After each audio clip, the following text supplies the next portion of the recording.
मैं ज्योतिष शास्त्री रमेश चौबे उपस्थित हूं आपके समक्ष। जैसा कि मैं पूर्व से 2 वीडियो बना चुका हूं और प्रथम वीडियो मैंने आपको बताया था कि किस प्रकार आप अपने आयु का निर्णय कर सकते हैं या ये जान सकते हैं कि कौन से बीमारी से जातक की मृत्यु होगी। उसके बाद मैंने एक बृहद वीडियो बनाया और आपको बताया कि कौन सा ग्रह यदि आपका पीड़ित हो तो किस प्रकार का रोग देगा और किस प्रकार के रोग होने की संभावना है। यदि मैं कहूं तो एक तरह का मेडिकल एस्ट्रोलॉजी जो है वो हमारा अभी चल रहा है, तो ये गलत नहीं होगा। तो सारे ग्रहों के बारे में यानी कि सूर्य से लेकर राहु केतु पर्यंत सबके बारे में मैंने बताया कि कौन सा ग्रह पीड़ित हो तो किस प्रकार का कष्ट या किस प्रकार का रोग या किस प्रकार की समस्या आपको प्रदान करेगा। अब आज एक एक ग्रहों को लूंगा, मैं पहले सूर्य को लूंगा, फिर अंत में राहु और केतु को लूंगा और बताऊंगा कि ये ग्रह यदि आपके कुंडली में पीड़ित हैं तो आपको कैसे पता चले कि ये ग्रह आपके कुंडली में पीड़ित है, कैसे आप जान पाएंगे। मान लीजिए जो बिल्कुल ज्योतिष नहीं जानते हैं तो उनको तो पता ही नहीं कि मेरा ग्रह पीड़ित है कि नहीं है। तो एक तो जो बीमारी जो पहले मैंने जिस ग्रह से किस प्रकार का बीमारी बताया था, वो बीमारी यदि आपको है तो समझिए कि उस ग्रह जन्य पीड़ा आपको परेशान कर रही है। तो किस प्रकार से वो ग्रह पीड़ित है वो आप अपने कुंडली में कैसे देख सकते हैं बिना किसी के बताए, वो आज मैं बताऊंगा। आज सिर्फ सूर्य की चर्चा होगी हमारी, और सूर्य किस प्रकार से पीड़ित हो, क्या उपाय है, कब उनका दान करना है, कब उनका दान नहीं करना है, कब उनका मंत्र जाप करना है, कब उनकी पूजा करनी है, इत्यादि इन सभी विषयों पर आज चर्चा होगी हमारी। तो चले आते हैं बिना विलंब किए हुए आज के अपने विषय के ऊपर में। तो यहां मैंने 3-4 पॉइंट लिखा है। सबसे पहले क्या लिखा है मैंने, सबसे पहले लिखा है ग्रहण। अत्यंत ही ग्रहण मतलब बोलते हैं ना कि भोजन ग्रहण कर लो यानी कि खा लो। तो जब सूर्य राहु के साथ जब बैठते हैं तो क्या होता है, राहु को ग्रहण लग जाता है यानी कि सूर्य को राहु ग्रहण कर लेते हैं यानी कि खा जाते हैं। तो जब भी ग्रहण लगता है तो आप देखते हैं दिन में यदि ग्रहण लगे तो सूर्य का प्रकाश एकाएक कम होने लगता है और बाद में बिल्कुल अंधेरा छा जाता है, ऐसा लगता है जैसे कि रात्रि का समय है। तो ये ग्रहण ही है, वहां ग्रास कर जाते हैं। ग्रास मतलब निगल जाना होता है। तो सबसे पहला आपकी कुंडली में यदि इस कुंडली के 12वें भाव में कहीं भी यदि आपके सूर्य, यहां पे सूर्य और राहु ये एक साथ बैठे और समझिए कि आपके कुंडली में ग्रहण दोष है, तब आपको यहां पे इस ग्रहण दोष का उपाय करना चाहिए। अब मान लीजिए कैसे पता चलेगा आपको कि ग्रहण दोष की शांति करवानी है कि नहीं करवानी है। कई बार क्या होता है, अच्छा ग्रहण दोष है आपके कुंडली में और पंडित जी क्या करते हैं, बता देंगे ग्रहण दोष है और दोनों ग्रहों की शांति यहां पे करवा देंगे। तो ये नकारात्मक है, ये नेगेटिव है, ये आपको उल्टा फल प्रदान कर देगा। क्यों? अब मान लीजिए ये मेष लगन की कुंडली है तो सूर्य यहां पे सबसे पहले देखना है कि कारक है कि नहीं है। तो सूर्य यहां पे पंचम भाव के स्वामी है, एक त्रिकोण के स्वामी है। और मैंने जब अपने पिछले वीडियो में जब बताया कि कौन सी लगन में कौन सा ग्रह कारक है और अकारक है, इस सब विषय पे मैंने वीडियो बना रखा है। तो मेष लगन में सूर्य पंचम पति है यानी कि त्रिकोण के स्वामी है और एक भाव के स्वामी होने की वजह से चंद्रमा यानी कि ये 4 नंबर की और 5 नंबर की राशि सूर्य और कम से चंद्रमा इसके मालिक होते हैं, बड़ा ही महत्वपूर्ण हो जाता है। तो यहां पंचम भाव के मालिक सूर्य हुए, इसका मतलब वो कारक है और बैठे कहां, तो अपने उच्च की राशि में बैठे हैं यानी कि उनका प्लेसमेंट भी बहुत अच्छा है। अब यहां पे यदि गलती से भी आपने सूर्य का यदि यहां पे आपने शांति करवा दिया तो समझिए सूर्य जितने भी आपको अच्छे फल प्रदान करने वाले हैं वो सारे खत्म हो जाएंगे, सूर्य आपको अच्छा फल प्रदान नहीं करेंगे। तो फिर प्रश्न उठता है कि ऐसी स्थिति में क्या करें। तो यहां पे आप सूर्य का रत्न माणिक्य धारण कीजिए ताकि आपका सूर्य मजबूत हो, क्योंकि वो पहले से ही ग्रसित है, ग्रहण लग चुका है, सूर्य राहु के मुंह में है। तो सूर्य को हम बलाबल देंगे। जब भी ग्रहण का समय आता है या जब भी ग्रहण आता है वर्ष में 1-2 बार, तो हर ब्राह्मण या हर जो ज्योतिषी बताते हैं क्या, सूर्य के मंत्रों का जाप करो। और मंत्रों के पीछे का लॉजिक मैंने आपको पहले बता रखा है, क्या कि मंत्र जाप करने से देवता को ताकत प्राप्त होती है। जैसे कि पहले जो राक्षस इत्यादि थे, जो पहले जो असुर थे, वो क्या करते थे, भगवान की पूजा बंद करके बोलते थे मेरी पूजा करो, मेरे नाम का जाप करो। यानी नाम के जाप से ताकत प्राप्त होता है और बगल में भगवान हमें आशीर्वाद प्रदान करते हैं। तो यहाँ पे सूर्य के मंत्रों का आपको जाप करना चाहिए, सूर्य को यहाँ को पावरफुल करना चाहिए और राहु को यहाँ पे क्या करना चाहिए, कमजोर बनाने की व्यवस्था करनी चाहिए। यहाँ पे राहु का आप दान कर सकते हैं, बल्कि राहु की शांति करवा सकते हैं यहाँ पे, क्योंकि राहु यहाँ पे लग्न में बैठ करके, क्योंकि लग्न हमारा मस्तिष्क है, तो एक तो आपके बुद्धि को भ्रमित करेगा, लग्न आपका व्यक्तित्व है तो आपके व्यक्तित्व को कलंकित करेगा, आपके ऊपर ग्रहण लगा देगा आपके व्यक्तित्व पे, आप बदनाम हो जाएंगे समाज में, बिना मतलब आप पे सब उंगली उठाएंगे, आपको सब कहेंगे बड़ा बेकार आदमी है, बड़ा गलत आदमी है, ये अच्छा आदमी नहीं है। ये सूर्य के ग्रहण होने से ऐसा, ग्रसित होने से ऐसा होगा। तो यहां पे सूर्य को ताकतवर कीजिए और राहु को यहां पे कमजोर कीजिए, तब आपको फायदा होगा। अब इसी प्रकार से आपकी जिस लगन की कुंडली है, आपको देखना है कि मेरे कुंडली में सूर्य कारक है कि नहीं है। यदि कारक है तो उनका रत्न पहन के उनको मजबूत कीजिए, और नहीं तो फिर उनका उपाय कीजिए। अब मान लीजिए, एक एग्जांपल से समझिए, मान लीजिए यहां पे 10 नंबर लिखा है, तो यहां 10 नंबर लिखा है, तो यहां 10, 11, 12, 1, 2, 3, 4 और 5, तो यहां पे सूर्य की राशि आएगी। तो सूर्य यहां पे अष्टम में कैसे हो जाएंगे, मारक हो जाएंगे। तो ऐसी स्थिति में यदि ग्रहण योग बने तो मैं क्या कहूंगा आपको, माणिक पहनने के लिए? जी बिल्कुल भी नहीं कहूंगा। क्यों? क्योंकि वो अष्टम पति है, वो अष्टम भाव के स्वामी है, वो मारक भाव के स्वामी है, और वो लग्न किसका है, शनि का, उनके परम शत्रु का, नैसर्गिक शत्रु है। मैंने पंचनाम मैत्री जब आपको बताई थी तो मैंने आपको बताया है कि कौन से ग्रह का कौन सा ग्रह कैसे देखेंगे कि मित्र है या शत्रु है। तो यहां पे सूर्य जो है क्या हो जाएंगे, मारक हो जाएंगे, क्योंकि मृत्यु भाव के स्वामी है। तो ऐसी स्थिति में क्या करना है आपको, तो यहां पे आप सूर्य को रत्न पहन के मजबूत नहीं करना है। किसी भी ग्रह को, मैं कहता हूं कि 9 ग्रहों में से सभी ग्रह को यदि आप मंत्र जपते हैं तो उसका शुभता आपको मिलता है, उसकी शुभता आपको प्राप्त होती है। मैंने कई सारे ज्योतिषियों को देखा है कि कहते हैं कि नहीं, 6, 8, 12 के जो ग्रह हैं उनका मंत्र जाप मत कीजिए, और मैं कहता हूं कि बिल्कुल कीजिए, क्योंकि मैं खुद किया हूं और मुझे खुद को लाभ हुआ है। किसी भी ग्रह की आराधना करने से वो ग्रह जो है वो आपको लाभ देगा। मान लीजिए, एक एग्जाम्पल से समझिए, आपको अपने बॉस से काम है तो आप क्या करेंगे, तो निस्संदेह उनके आगे पीछे थोड़ा घूमना पड़ेगा। तो जिस ग्रह की हम आराधना करेंगे तो उसको तो हम याद कर रहे हैं, तहे दिल से याद कर रहे हैं, तो कैसे खराब फल प्रदान कर सकता है वो हमें अच्छा फल प्रदान करेगा। और ऐसा कहीं नहीं लिखा है कि किसी भी ग्रह के मंत्र को जाप करने से वो बुरा फल प्रदान करता है, नहीं। आप किसी भी ग्रह का किसी भी भाव में, 6, 8, 12 में भी कोई ग्रह बैठा हो, उसके मंत्र का जाप कीजिए, निस्संदेह आपको लाभ देगा। तो इस अवस्था में क्या करना है आपको कि यहां पे मान लीजिए, यहीं पे यदि 10 नंबर की राशि हो और यहीं पे सूर्य राहु की होती है, तो यहां पे सूर्य की शांति करनी है, ना कि राहु की शांति करनी है। यहां पे दोनों ही ग्रहों के बीज मंत्र का जाप करने से आपको फायदा होगा। तो आपको समझना पड़ेगा कि मेरे कुंडली में ग्रह कारक है कि नहीं है। अब जाहिर सी बात है, मकर लगन में राहु कारक होता है, तो वहां पे आप राहु को मजबूत कीजिएगा। अब आप बोलिएगा ये कैसी बात है? जी बिल्कुल ऐसा ही है। जैसे मेरी खुद की कुंडली में गुरु और केतु कुंडली के द्वितीय भाव में बैठे हैं, और बृहस्पति मेरे कुंडली में मारक हैं, और राहु मेरे कुंडली में कारक हैं, क्षमा कीजिए, केतु मेरे कुंडली में कारक है, गुरु और केतु एक साथ बैठे हैं। तो मैंने यहां पे बृहस्पति का रत्न नहीं पहना है। क्यों? क्योंकि वो मेरी कुंडली में मारक है। मैंने यहां पे केतु के लिए कैट साई पहना है, और आप मेरे हाथ में देख सकते हैं। तो इस प्रकार से आपको अपने ग्रहों को बैलेंस करना है, तब जाके आपको उसका फायदा होगा। अब चले आइए हमारे दूसरे सूत्र की तरफ चलते हैं।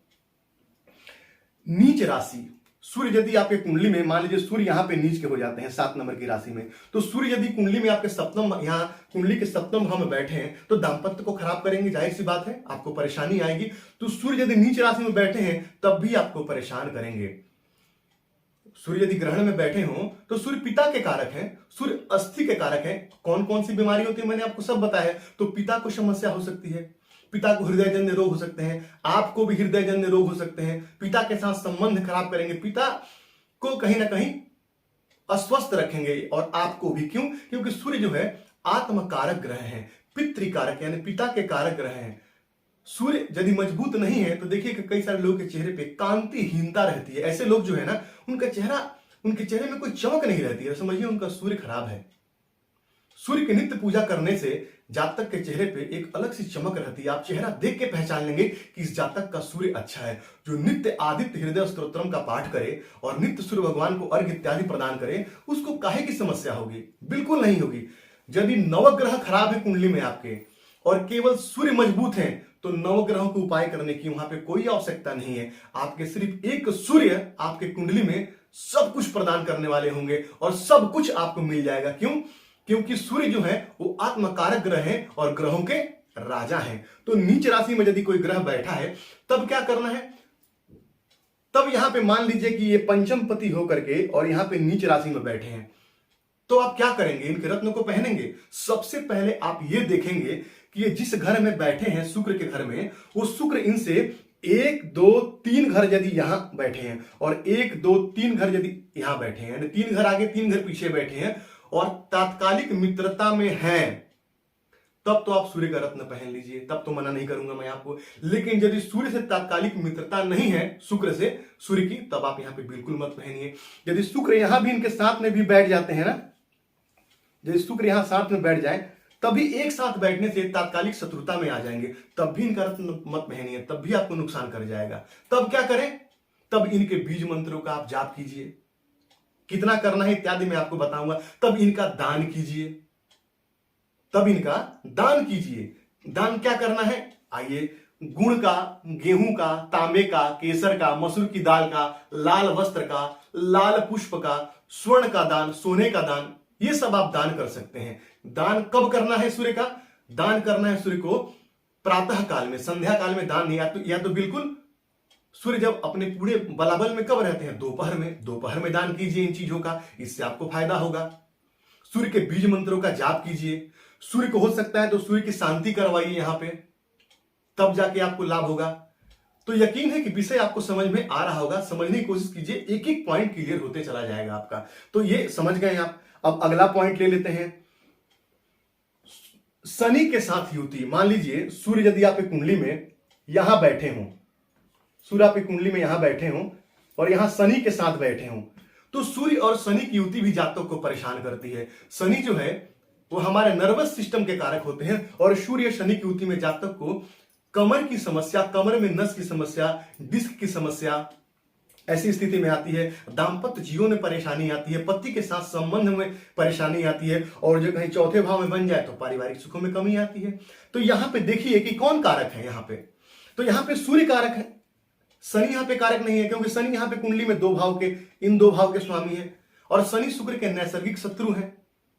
तो यहां पे आपको सूर्य को मजबूती प्रदान करना है, यानी कि सूर्य के रत्नों को यहां पे आपको रत्न को पहनना है और शनि देव के यहां पे बीज मंत्रों का जाप करिए। या तो सबसे अच्छा उपाय मैं आपको बता दूं, यदि कोई ग्रह नीच का है या कोई ग्रह यदि शत्रु है मान लीजिए, तो क्या कीजिए, उसके रुद्राक्ष को भी पहन के आप लाभ प्राप्त कर सकते हैं। यदि आप चाहते हैं कि मैं रत्न ना पहनूं, तो यहां पे सूर्य के लिए 1 मुखी रुद्राक्ष और शनि के लिए कितना, तो शनि के लिए 7 मुखी रुद्राक्ष आप पहन करके सूर्य और शनि दोनों को बैलेंस कर सकते हैं। 1 मुखी रुद्राक्ष सूर्य के लिए, 2 मुखी रुद्राक्ष चंद्रमा के लिए, 3 मुखी रुद्राक्ष मंगल के लिए, 4 मुखी बुध के लिए, 5 मुखी बृहस्पति के लिए, 6 मुखी सूर्य के लिए, 7 मुखी शनि के लिए, 8 राहु और उसके बाद में केतु के लिए 9 मुखी। तो इस प्रकार से आप उन दोनों ग्रहों को बैलेंस करने के लिए आपको दोनों ग्रहों का रुद्राक्ष पहनना पड़ेगा। मान लीजिए यहां सूर्य नीच के थे आपके और सूर्य शुक्र से तात्कालिक शत्रुता में है, तो आप उनके रुद्राक्ष भी पहन सकते हैं उनकी महादशा में, तब भी आपको फायदा होगा। सप्तम में भाव में बैठ के आपके दाम्पत्य को यदि सूर्य यहां पे खराब कर रहे हैं, तो जाहिर सी बात है आप उनका रुद्राक्ष पहन लीजिए, उनका दान कीजिए सूर्य का और उनके बीज मंत्रों का नित्य जाप कीजिए या उनकी शांति आप खुद से कर लीजिए। लेकिन याद रखिएगा मैंने क्या बताया आपको, कलयुग में किसी भी ग्रह के मंत्र का 4 गुना जाप करेंगे तब आपको फायदा होगा। तो सूर्य की जाप की संख्या कितनी है? 7000। अब 7 × 4 यानी 7 चौक 28,000 मंत्रों का आपको जाप करना पड़ेगा। फिर दशांश हवन, दशांश तर्पण और दशांश मार्जन करना पड़ेगा, तब जाकर के आपको संपूर्ण उनका फल प्राप्त होगा। सूर्य के 2 मंत्र कौन कौन से मंत्र? ओम घृणी सूर्याय नमः और ओम ह्राम ह्रीम ह्रोम सह सूर्याय नमः। इन दोनों मंत्रों में से किसी भी एक मंत्र को आप जप सकते हैं बैठ करके। माला रुद्राक्ष की हो सकती है, रुद्राक्ष की माला सभी मंत्रों के जाप के लिए श्रेष्ठ बताया गया है। तो आप इस प्रकार से कर लीजिए, आपको फायदा होगा। अब अगला है हमारा क्या, पाप कर्तरी दोष। पाप कर्तरी दोष क्या है, मान लीजिए सूर्य यदि यहां बैठे, यहाँ पे कुंडली में, और यहां पे शनिदेव बैठ गए और यहां पे राहु देव बैठ गए, तो इधर शनि इधर राहु और बीच में सूर्य, यानी कि दोनों तरफ से दो ग्रह पापक ग्रह बैठ गए और बीच में शनि सूर्य को क्या किया, कर्तरी मतलब होता है कैंची, तो उस सूर्य को कट कर दिया, यानी चौथे भाव के सुखों में भी कमी कर देंगे, पारिवारिक सुखों में, और चौथे भाव में सूर्य बैठे हैं उनके भी सुखों में कमी कर देंगे। तो ये कहीं ना कहीं परेशानी का कारण बन जाएगा। तो इस अवस्था में आपको क्या करना है, यदि सूर्य आपके कुंडली में कारक हैं तब उनके रत्नों को आप पहनिए, तब सूर्य के रत्नों को आप पहनिए। पाप कर्तरी दोष की पूजा होती है, पाप कर्तरी दोष की पूजा करवा लीजिए, इससे आपको फायदा होगा। सूर्य के मंत्रों का जाप करके देखिए, दो प्रकार से संकल्प हम ले सकते हैं, एक क्या, उस ग्रह की शांति के लिए, और दूसरा उस ग्रह से शुभ फल प्राप्ति के लिए। जैसे आप जब कह सकते हैं कि मैं अमुक गोत्र उत्पन्नम अमुक श्रमहम ब्रह्मम जो भी है, और सूर्य ग्रह का शुभ फल प्राप्ति हेतु सूर्य के बीज मंत्र का इतनी संख्या में जाप करनार्थे हम संकल्प करिशे, या किसी ब्राह्मण से करवा सकते हैं सुफल प्राप्ति के लिए। तो सूर्य के बीज मंत्रों का जाप करवा करके और सूर्य को मजबूत कीजिए और सूर्य के रत्नों को धारण कीजिए, इससे आपको लाभ होगा। क्योंकि सूर्य यदि खराब होंगे कुंडली में, समाज में पद प्रतिष्ठा मान सम्मान में कमी आएगी, हड्डियों की समस्या आएगी, पिता से संबंध खराब होंगे, जातक कहीं ना कहीं परेशान रहेगा, मान सम्मान में कमी आएगी, नेत्र रोग होगा, अस्थि भंग होगा, नाना प्रकार की समस्या, जो बॉस होते हैं आपके उनसे आपका तालमेल खराब रहेगा। लेकिन एक बात बता दूं, 10 अंश तक ही सूर्य यहां नीच के होते हैं। सूर्य यदि 10 अंश से ऊपर है तो सामान्य के सूर्य है, यानी कि वो नॉर्मल, ना बहुत अच्छा ना बहुत खराब, इस प्रकार से। अब इसके बाद हमारा अगला सूत्र क्या है कि सूर्य मान लीजिए आपकी कुंडली में यहां बैठे हैं, सूर्य आपकी कुंडली में यहां बैठे हैं और इस पे शनि देव यहां बैठे, तो शनि की यहां पे तीसरी दृष्टि का पड़ना, और राहु यदि यहां बैठे हैं तो राहु की यहां पे सातवीं दृष्टि का पड़ना, दो पापक ग्रह की दृष्टि पड़ जाए तब भी सूर्य जो है अपना अच्छा फल देने में असमर्थ हो जाएंगे, तब भी कहीं ना कहीं आपके मान सम्मान को लेकर के आपको समस्या रहेगी। तो इस अवस्था में भी आप क्या कर सकते हैं, तो सूर्य के बीज मंत्रों का जाप कर सकते हैं। सूर्य यदि कारक है यहाँ पे कुंडली में, आप उनका रत्न धारण कर सकते हैं। सूर्य को अच्छा करने का सबसे तरीका, आसान तरीका आपको मैं बता दूं क्या है, तो सूर्य जो है वो अर्घ प्रिय है, अर्घ प्रिय है। तांबे के लोटा से एक लोटा सुबह बिल्कुल अर्ली इन द मॉर्निंग जब सूर्य जब निकलते हैं तब उनको देखते हुए लोटा अपने मस्तक के ऊपर रखिए और वहां से जल दीजिए और जल के धार के बीच से सूर्य भगवान को देखने की कोशिश कीजिए, क्योंकि वो जल जो है एक फ्रिज्म का काम करता है। जब प्रकाश की, जब हम पढ़े हैं, जब प्रकाश एक फ्रिज्म के माध्यम से होके आता है तो उसका पावर बहुत ज्यादा बढ़ जाता है। उसी प्रकार जल जो है, जल से देखते हुए सूर्य भगवान को आप जल देंगे तो वो फ्रिज्म का काम करेगा और आपके शरीर पे जब आएगा तो निस्संदेह आपको बहुत अच्छा फल प्रदान करने वाला वो सनलाइट होगा, क्योंकि सूर्य की रोशनी के बिना पृथ्वी का चलना नामुमकिन है। यदि सूर्य 10 दिन भी ना निकले तो देखिएगा चारों तरफ चीजें सड़ने लगती है, बदबू आने लगती है, एक अलग सा माहौल हो जाता है। अब वही सूर्य जो इतने इंपॉर्टेंट है वो आपकी कुंडली में यदि पीड़ित है, यदि खराब है, तो सोचिए आपके जीवन पे कितना उसका नकारात्मक प्रभाव पड़ेगा।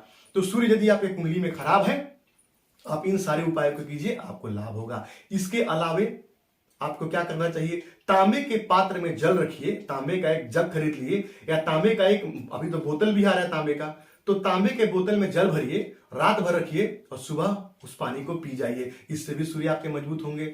तांबे के लोटे में रोली डाल करके और सूर्य भगवान को जल दीजिए और उस रोली को निकाल करके अपने मस्तक पे, अपने कंठ पे लगाइए, इससे सूर्य आपके अच्छे होंगे। नित्य गुड़ का सेवन कीजिए, जब भी घर से बाहर जाते हैं, जब भी ऑफिस में जाते हैं, वहां बहुत से तालमेल आपका खराब है तो गुड़ का सेवन करके घर से निकलिए। रात को खाना खाने के बाद थोड़ी सी गुड़ खाइए, इससे आपके सूर्य मजबूत होंगे, आपको फायदा होगा। कहने का तात्पर्य, सूर्य जितने मजबूत, समाज में पद प्रतिष्ठा मान सम्मान में उतनी ही आपकी वृद्धि। जितने भी हाईलाइटेड लोग हैं उनके कुंडली में सूर्य आपको निस्संदेह अच्छा मिलेगा, तभी उनको जीवन में मान सम्मान और पद प्रतिष्ठा की प्राप्ति होती है। तो ये सारे जो उसके बाद में एक 6, 8, 12 में, हालांकि सूर्य को 6, 8, 12 का दोष तो नहीं लगता है, लेकिन 6, 8, 12 में भी कहीं ना कहीं सूर्य जो है जाने के बाद अपने फल में थोड़ी बहुत कमी तो कर ही देते हैं, क्योंकि दूर स्थान है और सूर्य एक पापक ग्रह है। छठे भाव में बैठ के निस्संदेह जातक को नौकरी इत्यादि देते हैं, लेकिन वहां यदि कहीं किसी पापक ग्रह से पीड़ित हो जाए तो कहीं ना कहीं परेशानी तो देते ही देते हैं। तो 6, 8, 12 में भी यदि बैठे आपके कुंडली में तब भी आप उनके मंत्र का जाप कीजिए, आपको लाभ होगा। सूर्य को अर्घ देने का मंत्र क्या है? ओम एहि सूर्य सहस्त्रांशो तेजो रासो जगतपते अनुकंप माम देव गृहाणम अर्घ्यो नमोस्तुते। इस मंत्र से दीजिए। और या तो ओम घृणी सूर्याय नमः, इस एक बार सूर्य को पहले जल दीजिए, ओम घृणी सूर्याय नमः, फिर रोक दीजिए हाथ को, फिर दूसरी बार ओम घृणी सूर्याय नमः, फिर तीसरी बार ओम घृणी सूर्याय नमः, ये कह के और आगे की तरफ थोड़ा झुक करके, क्योंकि सुबह सुबह में धनुष आकार में सूर्य को जल प्रदान करना चाहिए, आगे की तरफ थोड़ा सा झुक करके, और आपका पंजा लगा होगा और आपका एड़ी थोड़ा सा उठा होगा। इस मुद्रा में सुबह सूर्य भगवान को जल प्रदान कीजिए, आपको लाभ होगा। हो सके तो उनको जल में या बाद में हाथ में एक गुड़हल का पुष्प जो होता है, जवा का पुष्प होता है, क्योंकि सूर्य को कहते हैं जपा कुसुम शमकासम, जो जवा के पुष्प के समान लाल हैं, जपा कुसुम के समान जो लाल है। तो सूर्य को आप एक लाल फूल सुबह चढ़ाइए जल देने के बाद, इससे आपको फायदा होगा। सूर्य आपके कुंडली मजबूत होंगे और जीवन में पद प्रतिष्ठा और मान सम्मान में वृद्धि होगी आपके, और जो भी सूर्य जन्य समस्या है उसका समाधान आपके जीवन में बड़े आसानी से हो जाएगा। बहुत बड़ा वीडियो बन सकता था, लेकिन मैंने जल्दी जल्दी बोला और कोशिश किया छोटा से छोटा बनाऊं इसको। तो यकीन है आज का विषय आपको समझ में आया। नहीं आता है, मुझे आप व्हाट्सएप कीजिए, मुझे आप कॉल कीजिए, पूछिए, मैं आपको बताऊंगा। यदि आपको मेरी बातें अच्छी लगी तो मेरे चैनल को लाइक कीजिए, सब्सक्राइब कीजिए, बेल आइकन को ऑन कीजिए, ताकि जब भी कोई नया वीडियो डालूं नोटिफिकेशन आपको तुरंत मिले। तो आपका दिन मंगल हो, इसी मंगल कामना के साथ आज के लिए इतना ही। नमस्कार।